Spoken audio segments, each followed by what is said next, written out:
मुंडे हत्या प्रकरणामध्ये धस यांच्याकडून कराडच्या मुलांवर गंभीर आरोप करण्यात आले। महादेव मुंडेंच्या हत्येवेळी कराडच्या घरातून फोन कसे जातात असा सवाल धस यांनी केला। सुरेश धस यांच्याकडून सुशील कराड, श्री कराडच्या नावाचा उल्लेख करण्यात आलाय। सुशील आणि श्री कराडने 150 फोन केले असा आरोप धस यांनी केलाय। पीएसआय सानप, विष्णू फड, भताने आणि केंद्रे यांना 150 फोन केल्याचा दावा धस यांनी केलाय।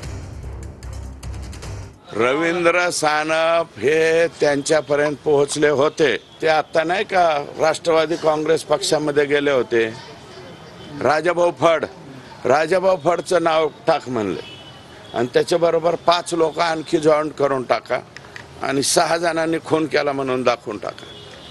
आणि ज्या वेळेस हे महादेव मुंडेचा खून झालाय या कालावधीत सुशील कराड आणि श्री कराड, सुशील कराड हे वाल्मिक अण्णाचे चिरंजीव आहे। 6 मोबाईल क्रमांकावरून वाल्मिक कराड यांचे चिरंजीव सुशील आणि श्री या 2 मुलांनी पोलीस निरीक्षक रवींद्र सानप, त्याच्यानंतर विष्णू फड, गोविंद भताने आणि भास्कर केंद्रे, परत हीच नावं काय या 6 मोबाईलला अर्धा पास सतत मला वाटतं 100 वेळा 150 वेळा मोबाईल केलेले आहेत। मग महादेव मुंडेचा खून झाला त्यावेळेस यांच्या घरातून त्यांच्याकडे फोन कस काय जातात याचाही तपास झाला पाहिजे।